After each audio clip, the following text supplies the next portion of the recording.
باب زیادت الایمان و نقصانہ، ایمان کے زائد اور ناقص ہونے کا باب، اور اللہ تعالیٰ کے اس فرمان کے بارے میں وزدناہم ہدی، اور اس فرمان کے بارے میں وَيَزْدَادَ الَّذِينَ آمَنُوا ایمانا، اس کی تفسیر سب سے پہلے باب میں گزر چکی ہے۔ اور اللہ تعالیٰ کا فرمان ہے کہ الیوم اکملت لکم دینکم فَإِذَا تَرَكَ شَيْئًا مِّنَ الْكَمَالِ فَهُوَ نَاقِصٌ، جب کمال سے کسی چیز کو کوئی ترک کرے تو پھر ضد اس کی کیا ہوگی؟ ناقص۔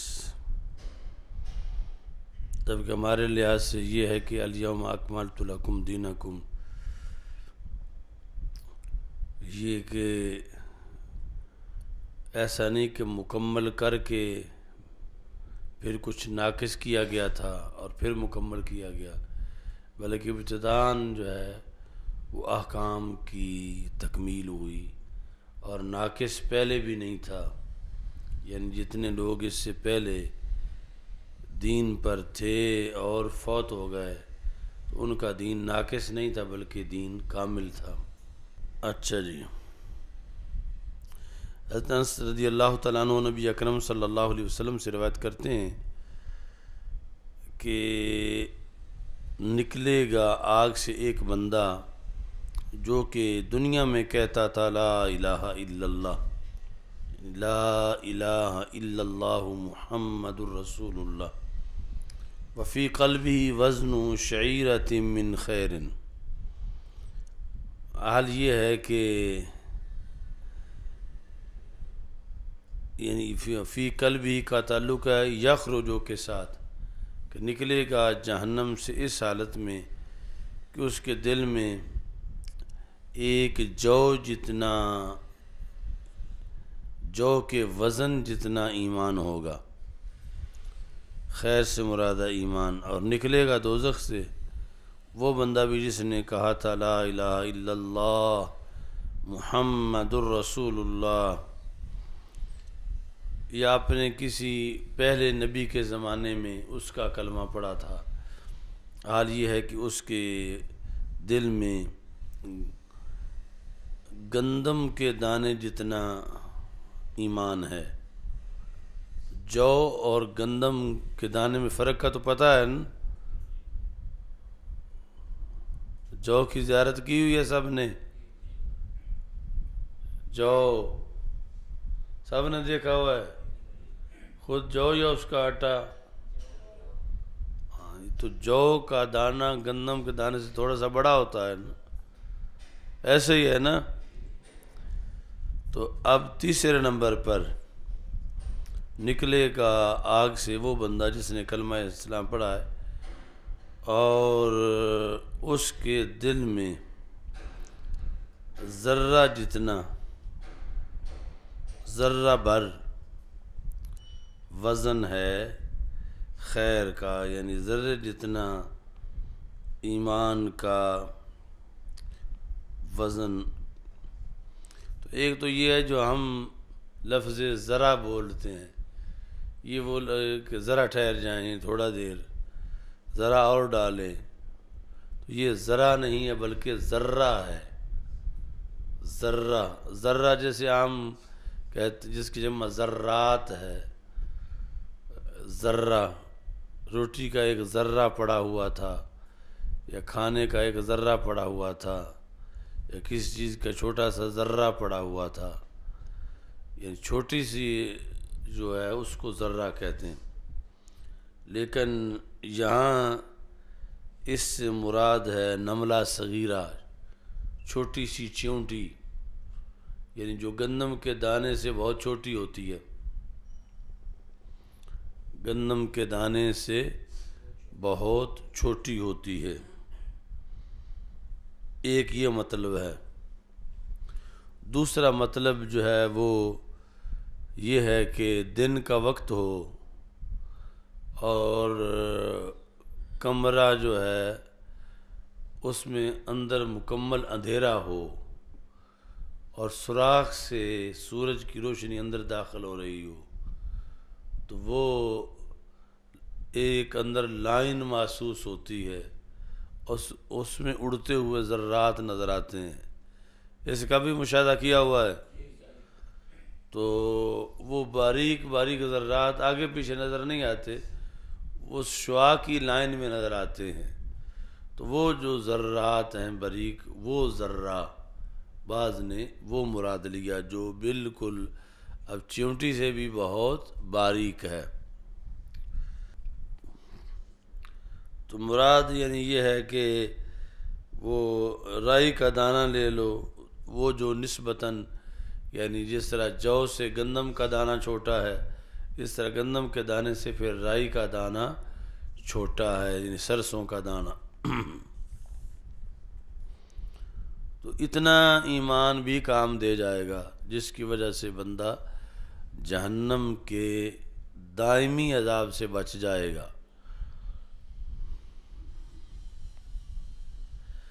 امام بخاری کہتے ہیں یہ قال ابو عبداللہ سے جو تبصرہ ہو وہ امام بخاری کا اپنا تبصرہ ہوتا ہے۔ ایک دوسری حدیث ہے جو حضرت انس رضی اللہ تعالیٰ عنہ سے مروی ہے، اس میں من ایمان کے الفاظ ہیں، من خیر کی جگہ۔ تو اس سے یعنی یہ اس حدیث کی تشریح بھی ہو گئی کہ من کان فی قلبہ وزن شعیرۃ من خیر، اس کے جگہ من ایمان، تینوں جگہ۔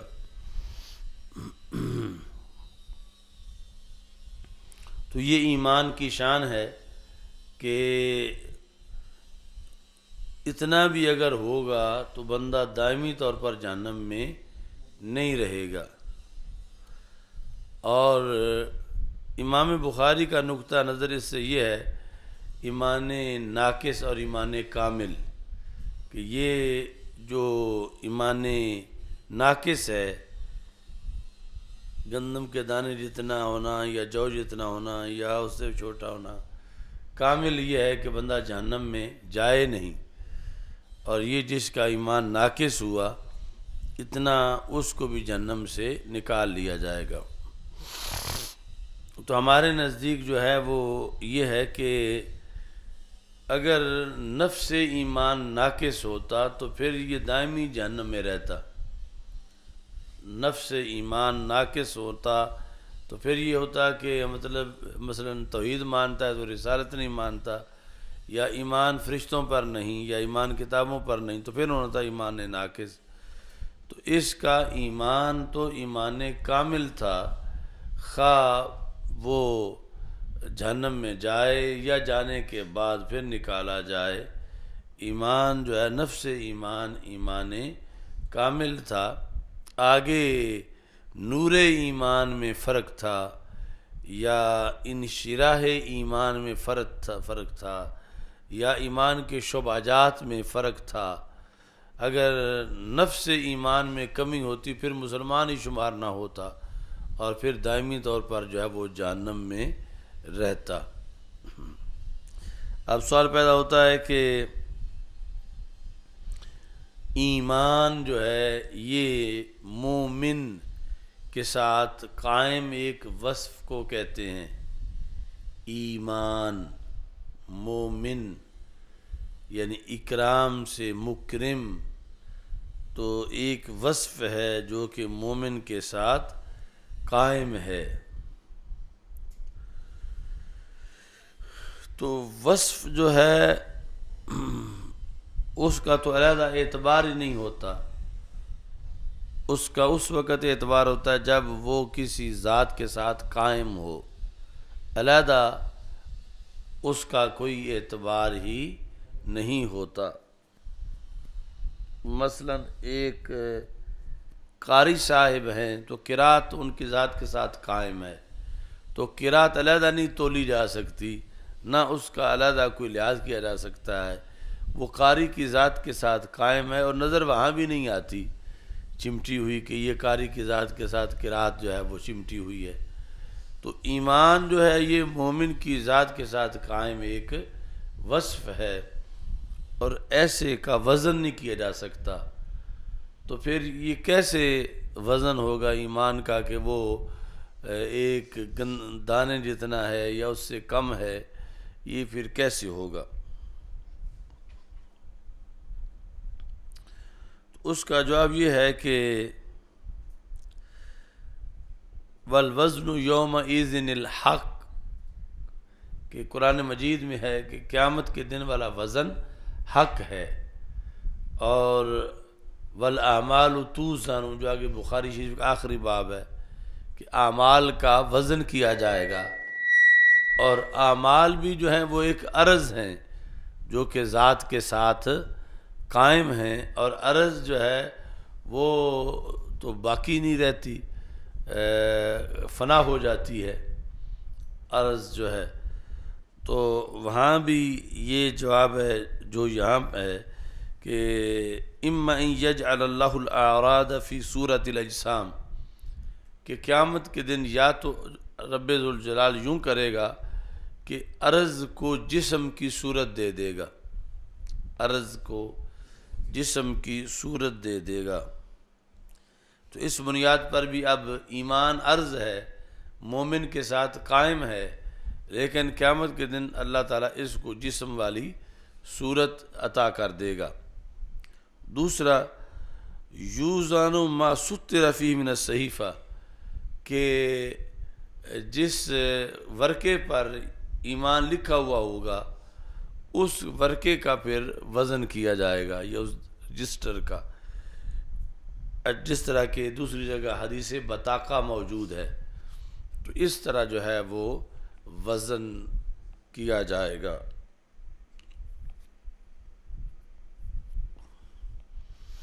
حدیث بطاقہ تو پڑھی ہوئی ہے نا آپ لوگوں نے، بطاقہ طا کے ساتھ، جدید عربی میں کارڈ کو کہتے ہیں، یعنی البطاقہ تو شخصیہ، شناختی کارڈ، جس کو ہمارے لوگ پھر پٹاخہ کہتے رہتے ہیں کہ میرا ابھی تک پٹاخہ نہیں بنا اور میرا پٹاخہ گم ہو گیا ہے، تو وہ بطاقہ ہوتا ہے۔ اچھا جی، تو حدیث بطاقہ یہ ہے کہ ایک بندہ جو ہے اس کو اللہ تعالیٰ قیامت کے دن کہے گا اٹھ اپنے اعمال کا وزن دیکھ، تو اسے پتہ ہے وہ اس نے کچھ بھی نہیں کیا دنیا میں، تو اس بات سے وہ بڑا نا امید ہے کہ میں کیا اٹھ کے میں نے دیکھنا ہے، میں نے جو کوئی کام اچھا کیے ہی نہیں دنیا میں۔ تو اللہ تعالیٰ پھر فرمائے گا اٹھ تو اپنے اعمال کا وزن دیکھ، ترازو کے پاس کھڑا ہو، تو اس پہ ظلم نہیں کیا جائے گا۔ تو پھر وہ کھڑا ہوگا، تو اس کا گناہوں کا جو ہے وہ پلڑا، وہ بہت سے رجسٹر ہیں ان سے بھرا ہوا ہوگا، اور نیکی کے پلڑے میں کچھ بھی نہیں ہوگا، اور گناہوں کے پلڑے میں ایک ایک رجسٹر جو ہے وہ حد نظر تک فراخ ہوگا، یعنی اتنی موٹی اس کی جلد ہوگی۔ تو وہ یعنی مزید مایوس ہوگا کہ یہ اتنے تو میں نے سوچے نہیں تھے کبھی دنیا میں کہ اتنے گناہ ہیں میرے۔ تو اس کے ساتھ پھر ایک بطاقہ رکھا جائے گا اس کے نیکیوں والے پلڑے میں، بطاقہ یعنی کاغذ کا ایک ٹکڑا، اس پر جو ہے وہ لا الہ الا اللہ محمد الرسول اللہ صلی اللہ علیہ وسلم، یا اشہد ان لا الہ الا اللہ و اشہد ان محمد عبدہ و رسولہ، یہ لکھا ہوا ہوگا۔ تو فطاشت السجلات، جو ہی وہ رکھا جائے گا تو یہ پلڑا بھاری ہو جائے گا، اور وہ اتنے بڑے بڑے رجسٹر گناہوں کے جس پلڑے میں رکھے ہوئے تھے پہلے وہ سارا ہلکا ہو جائے گا، تو اس بنیاد پر اس کو کامیابی مل جائے گی۔ یہ ہے حدیث بطاقہ۔ تو یہ بخاری کی شروحات میں اس طرح ہے، تو باقی سیرت میں بعض جگہ یہ بھی ہے کہ وہ جو کاغذ رکھیں گے تو اس پر درود و سلام لکھا ہوا ہوگا، اور اس درود و سلام کی برکت سے پھر اس کی نجات ہو جائے گی۔ اچھا جی،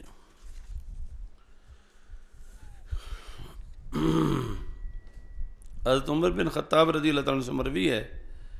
کہ یہود کے ایک بندے نے کہا، یہ میلاد کے لحاظ سے بڑی اہم حدیث ہے، کہ ان رجلاً، چونکہ یہ درجہ کلام میں آ رہا ہے نا، ان جو ہے یہ رویہ کے متعلق ہے، تو ان رجلاً من الیہود، یہودیوں کے ایک بندے نے یہ کہا، یا امیر المومنین آیۃ فی کتابکم تقرؤونہا، اے امیر المومنین ایک آیت تمہاری کتاب میں ہے جو تم پڑھتے ہو، لو علینا معشر الیہود نزلت، اگر ہم پر، معشر الیہود یعنی یہ تفسیر ہے اعنی کی، اگر ہم پر یعنی یہود پر یہ نازل ہوئی ہوتی تو کیا پھر ہمارے وارے نیارے ہوتے، لاتخذنا ذلک اليوم عیدا، ہم اس دن کو عید بنا لیتے۔ ایک آیت کے اترنے پر ہے تمہاری کتاب میں، اگر ہم پر اتری ہوئی ہوتی معاشر یہود پر تو ہم اس کو عید بنا لیتے۔ کس کو؟ اس دن کو۔ تو یہ جو معاشر ہے اس کو کہتے ہیں منصوب علی الاختصاص، معاشر الیہود۔ ویسے اگر نا سے بدل ہوتا تو وہ تو مجرور ہے، تو علینا معاشر الیہود اس کو کہتے ہیں منصوب علی الاختصاص۔ اچھا جی، لاتخذنا ذلک اليوم عیدا، تو اب یہاں پر اگر یہ فلسفہ ہوتا جو دیوبندیوں وہابیوں کا ہے، کیا فلسفہ کہ عیدیں دو ہیں اور تیسری عید نہیں ہو سکتی، یا عید تو وہ ہوتی ہے جس کی کوئی نماز ہو، تو آپ فرماتے کہ یہ تمہارا یہودی تصور ہے کہ آیت اترے تو عید بن جاتی ہے، یہ بات تم یہیں بند کر دو، آگے نہ چھیڑو، چونکہ تم غلط بات بول رہے ہو کہ آیت اترنے سے عید بنتی ہے۔ تو حضرت عمر رضی اللہ تعالیٰ عنہ نے وہ بات بند نہیں کی، بلکہ آگے یہ مان کے کہ آیت اترے تو عید بنتی ہے، لیکن یہ تم بتاؤ وہ تم کس آیت کی بات کر رہے ہو، پھر میں بتاؤں گا کہ وہ ہماری عید ہے یا عید نہیں ہے۔ قال ای آیت، کس آیت کی بات کرتے ہو؟ قال الیوم اکملت لکم دینکم واتممت علیکم نعمتی ورضیت لکم الاسلام دینا۔ یہ سورہ مائدہ کی آیت نمبر 3، یہ تمہاری کتاب میں ہے، کاش کہ ہماری کتاب میں ہوتی تو ہم اس کو عید بناتے، اس دن کو۔ قال عمر قد عرفنا ذلك اليوم، حضرت عمر رضی اللہ تعالی عنہ نے کہا تم عید بناتے یعنی اس دن کو تم یاد رکھتے، تو فرمایا بلایا ہم نے بھی نہیں ہے، ہم پہچانتے ہیں اس دن کو جس دن یہ آیت اتری، اور صرف زمان کو ہی نہیں پہچانتے، مکان کو بھی پہچانتے ہیں، والمکان الذی نزلت فیہ، اور اس مکان کو بھی ہم پہچانتے ہیں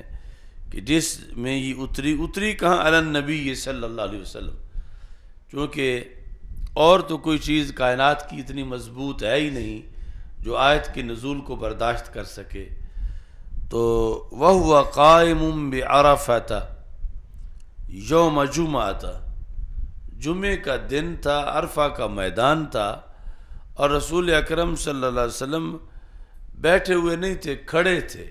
یہ سارا ہمیں یاد ہے۔ اس دن یہ آیت اتری۔ اب یہ مختلف جو اس کے متن ہیں ان کے لحاظ سے یہ پوری تقریر بنتی ہے۔ تو بندہ معین ہوا یہاں اہل کتاب سے تھا، اور اہل کتاب میں یہود سے تھا، اور اسے الیوم اکملت لکم آتی تھی، اور 2.25 ارب مسلمان، آج کے مسلمانوں میں شاید چند بندوں کو بھی یہ خیال نہ ہو کہ اتنی بڑی آیت ایک قرآن میں ہے کہ ہمیں تو اس کے نزول کے دن کو بھی عید بنانا چاہیے، چونکہ اس کے اندر نازل وہ کچھ ہوا جو عید سے کم نہیں، عید سے کم نہیں۔ کس طرح کہ اس بندے کو، یہودی کو پتہ تھا کہ اگر یہ آیت ہمیں ملتی تو ہماری کتاب آخری کتاب ہوتی، ہم آخری امت ہوتے، ہمارے نبی آخری نبی ہوتے، یعنی یہ جس شان کو کبھی آج کے مسلمان نے سوچا ہی نہیں کہ کتنی بڑی شان ہے کہ ہم آخری امت ہیں، ہماری کتاب آخری کتاب ہے، ہمارا دین آخری دین ہے، ہمارے نبی صلی اللہ علیہ وسلم آخری نبی ہیں، اور آخری ہونا بہت بڑی شان ہے۔ یعنی اس جنہیں ملی ہوئی ہے یہ آیت، شاید انہیں آج تک خیال بھی نہ آیا ہو آج کے لوگوں کے لحاظ سے، مگر جنہیں کمی محسوس ہو رہی تھی انہیں اس چیز کا ادراک تھا۔ یعنی کبھی ایسا ہوتا ہے کہ جن کی شان ہے وہ بے خبر بیٹھے ہیں، اور جنہیں نہیں ملی انہیں ہر وقت تکلیف ہو رہی ہے کہ ہمیں یہ شان کیوں نہیں ملی۔ تو ان باتوں میں سے ایک بات یہ الیوم اکملت لکم دینکم والی آیت ہے کہ جس کے بارے میں مسلمانوں کو خود یہ جذبہ ہونا چاہیے کہ اس آیت کے نزول کی تو ایک علیحدہ عید منانی چاہیے کہ اتنا کچھ اس آیت میں ہمیں عطا کیا گیا ہے۔ اچھا جی، تو اب کتنا ضروری سبق ضائع کیا ہے، جتنے بھی غیر حاضر ہیں، یعنی پھر زمانہ گزرے گا تو آپ کہیں گے ہم نے بخاری میں پڑھا، انہوں نے کہا ہم نے تو نہیں پڑھا۔ یہ نہیں پتا کہ اس دن ہم آئے ہی نہیں تھے کہ جس دن عید میلاد والا سبق تھا۔ اچھا جی، تو ایک تو یہ ہے کہ بعض جگہ آتا ہے ان الناس من الیہود، کہ کچھ لوگوں نے، یہود کا ایک بندہ نہیں تھا بلکہ کئی بندے تھے جنہوں نے یہ سوال کیا، اور وہ حدیث بھی صحیح بخاری میں ہی ہے جہاں ان الناس من الیہود۔ دوسرا وہ کون بندہ تھا اکیلا کہ جس نے سوال کیا؟ تو تطبیق یہ ہے کہ وہ سوال کرنے والے تو حضرت کعب تھے جو بعد میں مسلمان ہوئے، کعب احبار۔ تو پھر ان کے ساتھ کچھ اور لوگ بھی تھے، تو جب صرف سائل کا اعتبار کیا گیا تو ایک شخص کا ذکر کر دیا گیا، جب پورے وفد کا لحاظ کیا گیا تو ساتھ دوسروں کا بھی ذکر کر دیا گیا، تو اس واسطے سے کوئی اختلاف نہیں ہے۔ اب جواب کا خلاصہ کیا ہے؟ یعنی سائل کہتا ہے اگر ہمیں یہ آیت ملتی تو ہم اس کے دن کو عید کے طور پر مناتے، تو جواب اور سوال میں مطابقت کیسے ہے یہاں کے لحاظ سے؟ باقی جو جامع ترمذی میں ہے وہاں تو عید کا لفظ جواب میں بھی ہے کہ حضرت عمر رضی اللہ تعالیٰ عنہ نے کہا کہ ہم نے بھی ایسے نہیں چھوڑا اس دن کو، ہماری تو دو عیدیں تھیں اس دن، ایک دن جمعہ کا دن تھا، جمعہ بھی عید ہے، اور عرفہ کا دن تھا اور عرفہ بھی عید ہے، ہماری تو ڈبل عید تھی، تم ایک عید کی بات کرتے ہو، ہماری تو اس دن دو عیدیں تھیں۔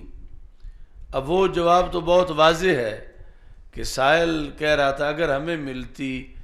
یہ دن، یہ آیت تو ہم عید بناتے، تو حضرت عمر رضی اللہ تعالیٰ عنہ نے کہا تم ایک عید کی بات کرتے ہو، ہماری تو دو عیدیں تھیں۔ لیکن جو یہاں بخاری میں جو جواب ہے اس کی اور سوال کی مطابقت کیا بنتی ہے، جس میں یہ کہا کہ ہمیں پتہ ہے کہ وہ دن کون سا تھا، جگہ کون سی تھی۔ تو عمدۃ القاری میں امام نووی کا قول انہوں نے ذکر کیا کہ حضرت عمر رضی اللہ تعالیٰ عنہ کی پوری گفتگو کا خلاصہ کیا بنتا ہے، تو لکھتے ہیں معنی ہو انا ما ترکنا تعظیم ذالک الیوم والمکان، کہ یہ سب کچھ جو گفتگو کی کہ ہم جانتے ہیں کہاں نازل ہوئی، تو حضرت عمر رضی اللہ تعالیٰ عنہ کا مطلب یہ تھا کہ ہم نے بھی اس دن اور مکان کی تعظیم ترک نہیں کی۔ عید منانے کا مطلب اس دن کی تعظیم کرنا ہوتا ہے، تو تعظیم ہم نے بھی ترک نہیں کی، ہم بھی تعظیم کرتے ہیں، یعنی گویا کہ یہ بتایا ہم بھی اس دن کو عید مناتے ہیں۔ ما ترکنا تعظیم ذالک الیوم والمکان، اما المکان فهو عرفات وهو معظم الحج الذي هو احد ارکان الاسلام، واما الزمان فهو یوم الجمعہ ویوم عرفہ، یعنی میدان عرفات کا ہے جہاں حج کا سب سے بڑا رکن ادا ہوتا ہے، یعنی جو کچھ بھی کر لے حاجی اگر وہاں نہیں گیا تو حج نہیں ہوا۔ تو مکان بہت عظیم ہے، اور پھر زمان عرفہ کا ہے اور جمعہ کا ہے۔ تو پھر خلاصہ کیا بنا؟ فَقَدِ اتَّخَذْنَا ذَلِكَ الْيَوْمَ عِيدًا، تو ہم نے بھی اس دن کو عید بنایا ہوا ہے۔ یعنی تم کمی محسوس کر رہے ہو کہ تمہیں ملتی ہے یہ دن، تمہیں ملتا تو تم عید بناتے، تو ہم نے بھی کمی نہیں چھوڑی۔ فَقَدِ اتَّخَذْنَا ذَلِكَ الْيَوْمَ عِيدًا، ہم نے بھی اس دن کو عید بنایا ہے۔ وَعَظَّمْنَا مَكَانَهُ أَيْضًا، اور صرف ہم نے وقت کو ہی کی تعظیم نہیں کی، ہم نے اس جگہ کی بھی تعظیم کی ہے جس جگہ یہ آیت نازل ہوئی تھی۔ تو اس آیت کے 3 ماہ بعد رسول پاک صلی اللہ علیہ وسلم کا وصال ہو گیا، یعنی الیوم اکملت لکم دینکم،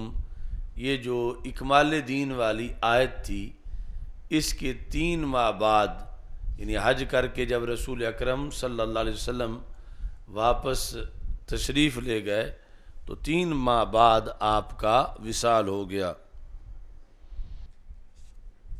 باقی عید جو ہے یہ عود سے ہے، عود، وَإِنَّمَا سُمِّيَ بِهِ لِأَنَّهُ يَعُودُ فِي كُلِّ عَامٍ، تو عید کو عید اس لیے کہا جاتا ہے کہ یہ ہر سال کے اندر عود کرتی ہے، واپس آتی ہے، لوٹتی ہے۔ باقی الفتح الباری کے اندر انہوں نے لکھا کہ یعنی سوال اور جواب کی مطابقت کیسے بنے گی کہ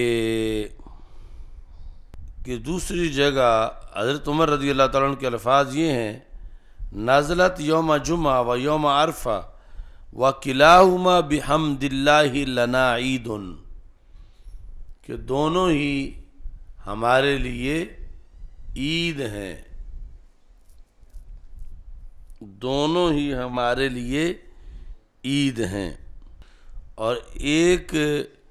حدیث میں یہ ہے وَهُمَا لَنَا عِيدَانِ، دونوں ہمارے لیے عید ہیں، یہ فتح الباری کے اندر ہے۔ تو کرمانی کے اندر جو ہے لَاتَّخَذْنَا ذَلِكَ الْيَوْمَ عِيدًا، اس کا مطلب انہوں نے بتایا، یعنی یہ ایک اس لحاظ سے تعریف ہے کہ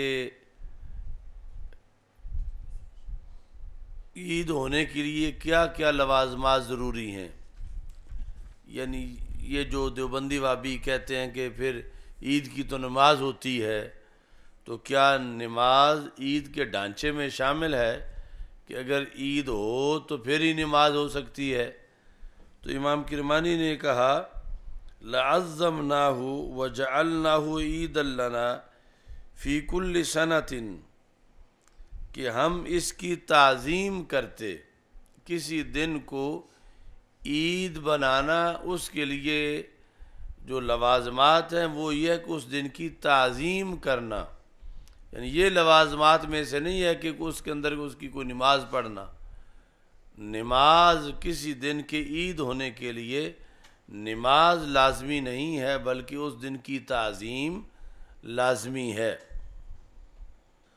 کیونکہ وہ جو تکون لنا عید لاولنا وآخرنا،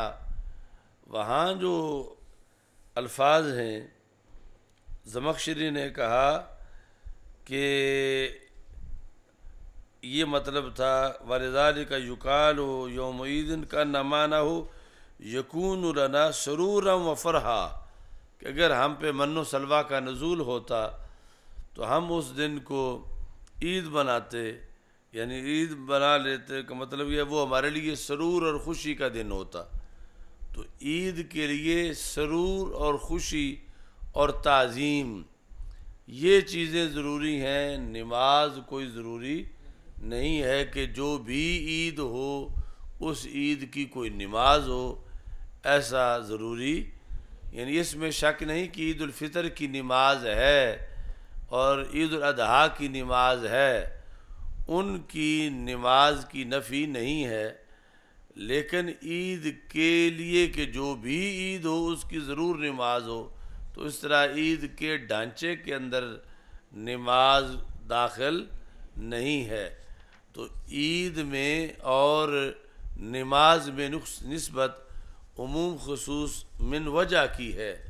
یعنی عید بھی ہو اور نماز بھی اس کی ہو، جس طرح عید الفطر اور عید الاضحیٰ، عید ہو نماز نہ ہو، جس طرح کہ 12 ربیع الاول شریف عید ہے مگر اس عید کی نماز نہیں ہے۔ تیسرا مادہ نماز ہو اور عید نہ ہو، جس طرح کہ کئی نمازیں ہیں اور عید اس دن نہیں ہے، تو یہ یعنی عید کے لحاظ سے اس کی تعمیم ہے۔ تو اس کے اندر جو ہے وہ 134 صفحہ ہے، یہ آپ کے پاس جو جامع ترمذی ہے جلد نمبر 134 جلد نمبر 2، تو سورہ مائدہ کے باب میں، کیونکہ اس کے اندر دونوں جلدیں ہیں، یہ مکمل جامع ترمذی ہے، اس کی جو دوسری جلد ہے اس کے اندر ہی، تو اپنی کتاب میں پھر ابواب التفسیر دیکھ لینا۔ تو ابواب التفسیر کا مطلب ہے کتاب التفسیر، تو اس میں جو سورہ مائدہ ہے تو اس کی پہلی حدیث ہی یہ ہے، قال رجل من اليهود لعمر بن الخطاب یا امیر المومنین لو علینا انزلت هذه الآیات اليوم اکملت لکم دینکم واتممت علیکم نعمتی وردیت لکم الاسلام دینا لاتخذنا ذلك اليوم عیدا، تو ہم اس دن کو عید بناتے۔ یہ اس شخص نے کہا، یعنی حضرت کعب نے۔ فقال عمر، جو پہلی حدیث ہے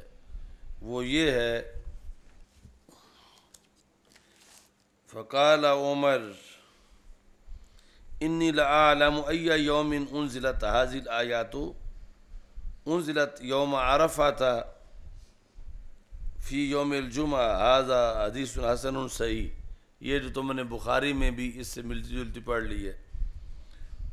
دوسرا، قرأ ابن عباس اليوم اکملت لکم دینکم واتممت علیکم نعمتی وردیت لکم الاسلام دینا وعندہ یہودی، حضرت عبداللہ بن عباس رضی اللہ تعالی عنہ نے یہ آیت پڑھی۔ پہلے کن کا ذکر تھا؟ حضرت عمر رضی اللہ تعالیٰ عنہ کا، اور یہ حضرت عبداللہ بن عباس وعندہ یہودی فقال لو انزلت هذه الآیات علینا لاتخذنا یومها عیدا، فقال ابن عباس رضی اللہ تعالیٰ عنہما فإنها نازلت فی یوم عیدین، کہ یہ ہماری دو عیدوں کے دن نازل ہوئی، فی یوم جمعۃ و فی یوم عرفۃ، ھذا حدیث حسن غریب۔ اس لحاظ سے یعنی یہ پھر واضح مطابقت ہے جو حضرت عبداللہ بن عباس رضی اللہ تعالی عنہ سے یہ پوچھا گیا تو آپ نے کہا کہ تم کہتے ہو ہم اس کو عید بناتے، تو انہا نازلت فی یوم عیدین، یہ ہماری دو عیدوں کے دن اس کا نزول ہوا۔ دو عیدیں کون؟ یوم جمعہ اور یوم عرفہ۔ تو یہاں پھر اچھی طرح وہابیت کو دبانا چاہیے کہ تم جو کہتے ہو اسلام میں صرف دو عیدیں ہیں، تو یہ حضرت عبداللہ بن عباس کی ہاں دو عیدیں اور کہاں سے آ گئی ہیں؟ حضرت عبداللہ بن عباس زیادہ جانتے ہیں یا تم زیادہ جانتے ہو؟ انہوں نے کہا کہ یہ آیت نازل ہوئی دو عیدوں کے دن، اور خود ہی بتایا کہ وہ دو عیدیں کون ہیں؟ وفی یوم الجمعہ و یوم عرفہ، جمعہ کے دن اور عرفہ کے دن، کہ جمعہ بھی عید ہے اور عرفہ بھی عید ہے۔ باقی جامع سنن نسائی سے پہلے تمہیں بتائی 5 عیدیں، وہ یاد ہے نا سب کو، کہ جس میں رسول اکرم صلی اللہ علیہ وسلم نے فرمایا یوم عرفہ و یوم النحر و ایام التشریق عیدنا اہل الاسلام، کہ یہ ہم اہل اسلام کی عیدیں ہیں۔ کون کون سی؟ 9 ذوالحج ایک عید، 10 ذوالحج دوسری، 11 تیسری، 12 چوتھی اور 13 پانچویں۔ تو اس حدیث میں 5 عیدوں کا ذکر ہے، اور یہاں 2 کا ذکر ہے، اور حصر 5 میں بھی نہیں کہ صرف 5 ہی ہوں، کیونکہ ان 5 کے اندر عید الفطر کا ذکر نہیں ہے، تو پتہ چلا چھٹی تو پھر عید الفطر ہے۔ تو اس بنیاد پر یعنی عید کے اندر یہ حصر کرنا کہ عیدیں 2 ہی ہیں، یہ اسلام سے بالکل متصادم نظریہ ہے، چونکہ نہ اس کو حضرت عمر رضی اللہ تعالیٰ عنہ نے تسلیم کیا، اور نہ ہی حضرت عبداللہ بن عباس رضی اللہ تعالیٰ عنہ نے تسلیم کیا، بلکہ اس کے علاوہ انہوں نے عیدیں بیان کی۔ الحمدللہ رب العالمین والعاقبۃ للمتقین والصلاۃ والسلام علی رسولہ الکریم۔ استغفر اللہ لا الہ الا اللہ وحدہ لا شریک لہ لہ الملک وله الحمد وهو على كل شيء قدير۔ اللهم بارك اللهم بارك اللهم بارك اللهم بارك اللهم اغفر لنجيب الله واجعل قبره روضة من رياض الجنة وانس وحشته في قبره وفرج قبره ومد بصره۔ اللهم عبدك وابن عبدك وابن امتك كان يشهد ان لا اله الا انت وان محمدا رسولك، كان محسنا في إحسانه وإن كان مخطئا فتجاوز عنه، اللهم لا تحرمنا أجره ولا تفتنا بعده، وصلى الله تعالى على حبيبه خير خلق سيدنا مولانا محمد